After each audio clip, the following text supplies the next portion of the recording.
നമസ്കാരം കൂട്ടുകാരെ, പഠിക്കാം വിജയിക്കാം എന്ന ലക്ഷ്യത്തോടെ നമ്മുടെ ചാനലിലേക്ക് എല്ലാവർക്കും ഹാർദവമായ സ്വാഗതം.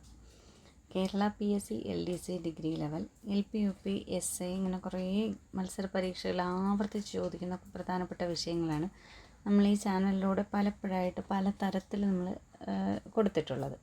ഹോട്ട് ടോപ്പിക്സ് ആയിട്ടും അതുപോലെ തന്നെ നമ്മൾ 20 ഡേയ്സിൻ്റെ ശരിക്കും അത് 180 ഡേയ്സിൻ്റെ തുടങ്ങിയതാണ്. 20 ഡേയ്സ് വരെ കൊണ്ടുപോകാൻ പറ്റുള്ളൂ. അപ്പോൾ അങ്ങനെ കുറേ കാര്യങ്ങൾ നമ്മൾ വന്നിട്ടുണ്ട്. അത് കഴിഞ്ഞ് ഒരുപാട് ഹോട്ട് ടോപ്പിക്സ്, ഷോർട്ട് ടോപ്പിക്സ് എല്ലാം ഷോർട്ട്സായിട്ടും മറ്റുമൊക്കെ നമ്മൾ ഏകദേശം 300-ലേറെ വീഡിയോസ് ഇതിൽ ചെയ്തിട്ടുണ്ട്. അപ്പോൾ ഇപ്പോൾ നമ്മൾ വേറൊരു രീതിയിൽ, അതായത് എല്ലാ എക്സാമിനും നമുക്ക് ഉപകാരപ്പെടുന്ന രീതിയിൽ സെലക്റ്റീവായിട്ട് ടോപ്പിക്സ് എടുത്താണ് ഇപ്പോൾ വീഡിയോ ചെയ്യുന്നത്. അപ്പോൾ കമ്പനി ബോർഡ് LGS ഒക്കെ വരാറായല്ലോ. അപ്പോൾ അതുകൊണ്ടും ഒക്കെയാണ് കുറച്ച് സമയക്കുറവ് വന്നത്. എല്ലാവരും ക്ഷമിക്കുക. അപ്പോൾ നമുക്ക് ഇന്നത്തെ ടോപ്പിക്കിലേക്ക് പോകാം. അപ്പോൾ ഇന്നത്തെ വീഡിയോയിൽ നമ്മൾ പഠിക്കാൻ പോകുന്നത് കേരളത്തിലെ ദേശീയോദ്യാനങ്ങൾ എന്ന് പറയുന്ന ഈ ഒരു ടോപ്പിക്കിനെ കുറിച്ചാണ്. ഇത് വളരെ പ്രധാനപ്പെട്ട ഒരു ടോപ്പിക്കാണ്. ഇതിൽ ആദ്യം തന്നെ ഒരു ചോദ്യം ചോദിച്ചോട്ടെ. ദേശീയോദ്യാനം എന്നാൽ എന്താണ് നമുക്ക് ദേശീയോദ്യാനം എന്ന് പറഞ്ഞാൽ നമുക്ക് മനസ്സിലാവുന്നത്? ദേശീയോദ്യാനം എന്നതുകൊണ്ട് നമ്മൾ മനസ്സിലാക്കുന്നത് എന്താണ് നമുക്ക് ആദ്യം ഓടി വരുന്നത്? നമ്മുടെ വന്യജീവികളെയും അപൂർവ സസ്യങ്ങളെയും അതുപോലെ തന്നെ അവയുടെ സ്വാഭാവിക ആവാസ വ്യവസ്ഥയും സംരക്ഷിക്കാൻ സർക്കാർ നിയമപ്രകാരം പ്രഖ്യാപിച്ച സംരക്ഷിത പ്രദേശം. അപ്പോൾ ഈ വന്യജീവികളെയും അപൂർവ സസ്യസമ്പത്തും ഒക്കെ നമുക്കുണ്ടെന്ന് നമുക്കറിയാലോ. അപ്പോൾ ഇവരുടെ എല്ലാം സ്വാഭാവികമായ ആവാസ വ്യവസ്ഥയെ സംരക്ഷിക്കുന്നതിനായിട്ട് നമ്മുടെ സർക്കാർ നിയമപ്രകാരം പ്രഖ്യാപിച്ച സംരക്ഷിത പ്രദേശം, സർക്കാർ സംരക്ഷിത പ്രദേശത്തെയാണ് നമ്മൾ ദേശീയോദ്യാനം എന്ന് പറയുന്നത്. ഇവിടെ ഈ ദേശീയോദ്യാനം എന്ന് പറയുമ്പോൾ അവിടെ വേട്ടയാടലും വനനശീകരണവും ഒക്കെ കർശനമായിട്ട് നിരോധിച്ചിട്ടുണ്ട്. നമുക്ക് ടോപ്പിക്കിലേക്ക് പോകാം. കേരളത്തിൽ ആകെ നമുക്കറിയാം 6 ദേശീയോദ്യാനങ്ങളാണ് ഉള്ളത്. അവ ഏതൊക്കെയാണെന്നറിയാമോ? അപ്പോൾ നമുക്ക് ഓരോന്ന് നോക്കാം. നമ്മൾ പഠിക്കാനാണല്ലോ വന്നത്. നമുക്ക് 6 എണ്ണം ഉണ്ട്. ഇവയിൽ 4 എണ്ണം ഇടുക്കി ജില്ലയിലാണ്. ഇത് ആദ്യം തന്നെ മനസ്സിലാക്കി വെക്കേണ്ട കാര്യമാണ് കേട്ടോ. നമുക്കിതിൻ്റെ പ്രത്യേകതയും ഏതൊക്കെയാണെന്നും ഏത് വർഷം വന്നു എല്ലാം പഠിക്കാം. അതിനോടൊപ്പം പഠിച്ചു വയ്ക്കണം. ഇതിൽ 4 എണ്ണം ഇടുക്കി ജില്ലയിലാണ്, 1 എണ്ണം പാലക്കാട് ജില്ലയിലാണ് സ്ഥിതി ചെയ്യുന്നത്. അപ്പോൾ പാലക്കാട് ജില്ലയിൽ സ്ഥിതി ചെയ്യുന്നതെന്ന് കേൾക്കുമ്പോൾ അങ്ങനെ നമുക്കറിയാം ഏതാണ്? സൈലൻറ്റ് വാലിയാണ്. സൈലൻറ്റ് വാലി നാഷണൽ പാർക്കാണ് പാലക്കാട് ജില്ലയിലുള്ളത്. ശേഷിക്കുന്ന പെരിയാർ ദേശീയോദ്യാനം ഉണ്ടല്ലേ, അതിൽ 4 എണ്ണം ഇടുക്കിയിലാണ്. അത് ഏതൊക്കെയാണെന്ന് നമ്മൾ പറയും. പാലക്കാട് ഒരെണ്ണേ ഉള്ളായിരുന്നു, അത് സൈലൻറ്റ് വാലിയാണ്. അത് കഴിഞ്ഞുള്ള ഒരെണ്ണം ഉണ്ട്, അത് പെരിയാറാണ്. ആ പെരിയാർ ഇടുക്കിയിലും പത്തനംതിട്ട 2 ജില്ലകളിലായിട്ടാണ് വ്യാപിച്ച് കിടക്കുന്നത്. പിന്നെ ഒരു കാര്യം പറഞ്ഞോട്ടെ, നമുക്ക് ഒരു ദിവസം പഠിക്കാൻ പറ്റിയില്ലെങ്കിൽ നമ്മൾ ഒരു പേജെങ്കിലും വായിക്കണം കേട്ടോ. നമ്മുടെ ഓരോ വാക്കും അല്ലെങ്കിൽ നമ്മുടെ വായനയിൽ ലഭിക്കുന്ന ഒരു സെൻറ്റൻസിലെ ഓരോ വാക്കും നമുക്ക് മാർക്ക് നേടിത്തരും. ഇതെൻ്റെ അധ്യാപകനായ ശ്രീ പ്രദീപ് മുഖത്തല സാറ് പറയുന്നതാണ്. നമുക്കിപ്പോൾ പഠിക്കാൻ പറ്റില്ല, എന്തെങ്കിലും എക്സ്ക്യൂസ് വേണം സാർ, നിങ്ങൾ ജസ്റ്റ് വായിച്ചെങ്കിലും വെക്കണം എന്ന് പറയും. സാർ പറയുന്നത് ശരിയല്ല. നമ്മൾ വായിച്ച് വയ്ക്കുമ്പോൾ എന്തെങ്കിലും ഒരെണ്ണമെങ്കിലും നമ്മുടെ മനസ്സിലേക്ക് എത്തും, ഇല്ലയോ? അപ്പോൾ അതാണ് പറഞ്ഞത്. അപ്പോൾ അത് നിങ്ങളൊന്നും മനസ്സിൽ വെക്കണം കേട്ടോ.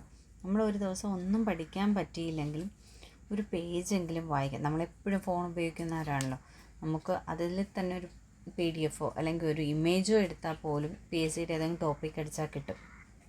അതെടുത്താൽ പോലും നമുക്ക് വായിക്കാൻ പറ്റും. അപ്പോൾ അത്രയെങ്കിലും ചെയ്യണം കേട്ടോ.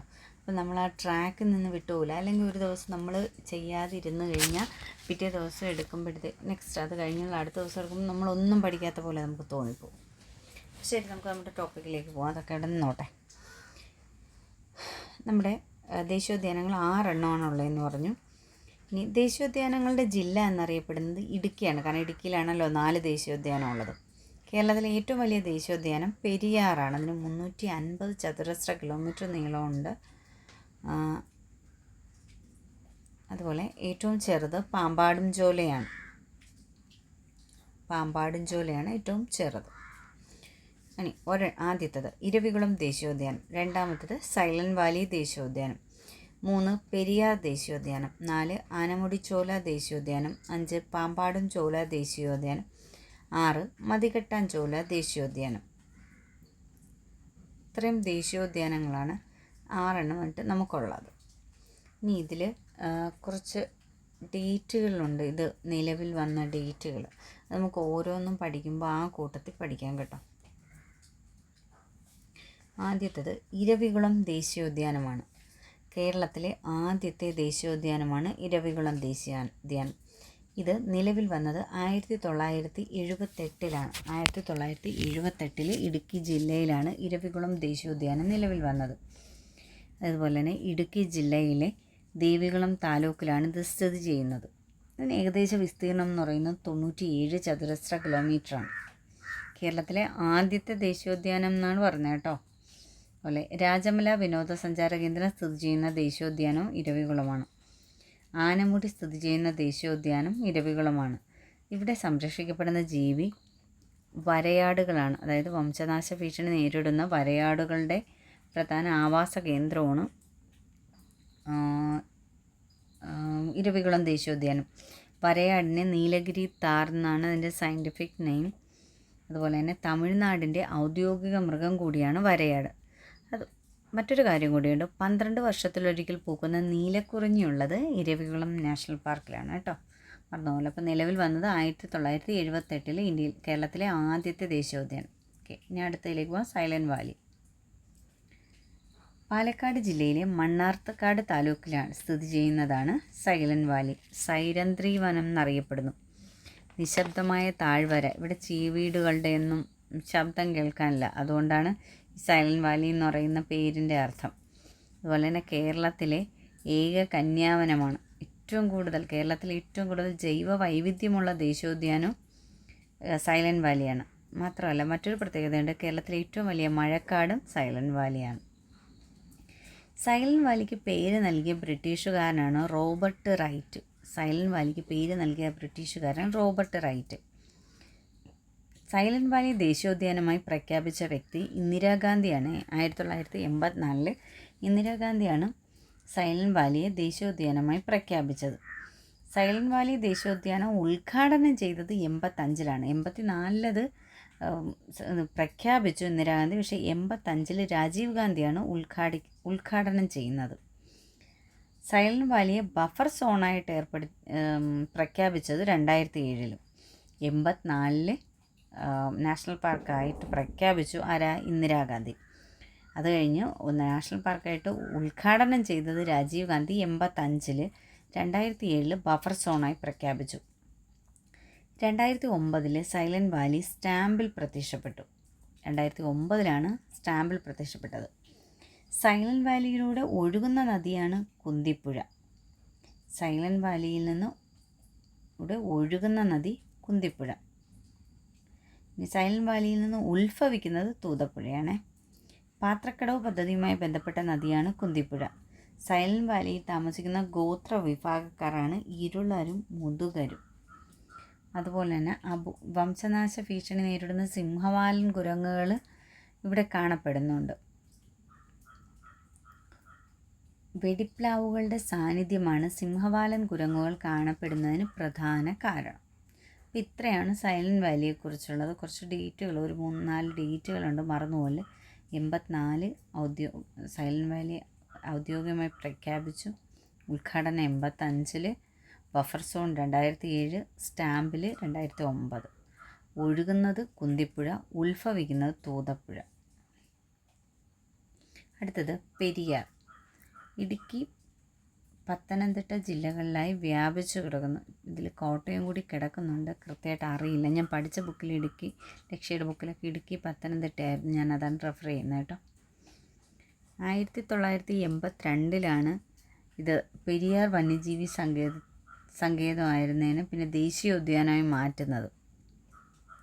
ഇത് 1934 നെല്ലിക്കാമ്പട്ടി ഗെയിം റിസർവ് എന്നായിട്ടാണ് തുടങ്ങിയത്. പിന്നീട് അത് പെരിയാർ വന്യജീവി സങ്കേതമായിട്ട് മാറുകയാണ് ചെയ്യുന്നത്. വന്യജീവി സങ്കേതമായിട്ട് 1978 ടൈഗർ റിസർവായി. 82 ദേശീയോദ്യാനമാവുന്നത്.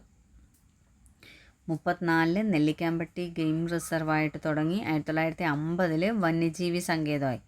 78 tiger reserve, മറന്നുപോലെ. 34, 50, 78. 1982 ദേശീയോദ്യാനം. 1978 നമ്മുടെ ആദ്യത്തെ ദേശീയോദ്യാനം വരുന്നത് ഇരവികുളം ദേശീയോദ്യാനം വരുന്നത്. സൈലൻറ്റ് വാലി വരുന്നത് 1982 കേട്ടോ. 84 82 പെരിയാർ വരുന്നുണ്ട്.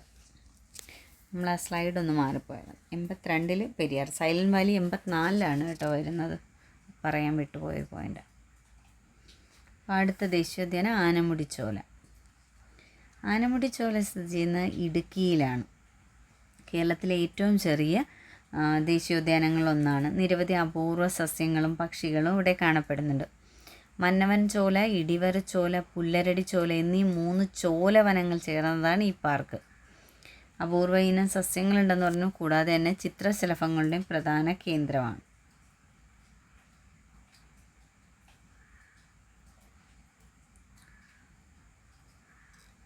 അടുത്തത് പാമ്പാടും ചോല. ഇടുക്കി ജില്ലയിലെ ദേവികുളം താലൂക്കിൽ വട്ടവടയ്ക്ക് സമീപമാണ് കാണപ്പെടുന്നത്. കേരളത്തിലെ ഏറ്റവും ചെറിയ ദേശീയോദ്യാനമാണ്. ഇവിടെയും ചോല വനങ്ങളും പുൽമേടുകളും ഒക്കെ ഉള്ളതുകൊണ്ടാണ് പുൽമേടുകൾ നിറഞ്ഞ ആവാസ വ്യവസ്ഥയായിട്ടാണ് ഈ പാമ്പാടും ചോല കാണപ്പെടുന്നത്. അടുത്തത് മതികെട്ടാൻ ചോല. ഇടുക്കി ജില്ലയിലാണ്. സമ്പന്നമായ ചോലവനങ്ങളും അപൂർവ ജീവജാലങ്ങളും ഈ ദേശീയോദ്യാനത്തിൻ്റെ പ്രത്യേകതയാണ്. മാത്രമല്ല മതികെട്ടാൻ എന്നാൽ മനസ്സ് കലങ്ങുന്ന ഇടം എന്നാണ് അർത്ഥം. ആനത്താരകൾക്കും ചോലവനങ്ങളുടെ ജൈവവൈവിധ്യത്തിനും പ്രസിദ്ധമാണ്. അപ്പോൾ ഇത്രയാണ് 6 വന്യജീവി സങ്കേതങ്ങളെക്കുറിച്ച് ഉള്ള പ്രധാന വിവരങ്ങൾ. ഈ വീഡിയോ നിങ്ങൾക്ക് ഉപകാരപ്പെട്ട ഒരു ലൈക്ക് ചെയ്തേക്കും. PSC പഠിക്കുന്ന നിങ്ങളുടെ സുഹൃത്തുക്കൾക്ക് ഷെയറും ചെയ്തേക്കും. നന്ദി. അടുത്ത വീഡിയോയിൽ വീണ്ടും കാണാം. Thank you.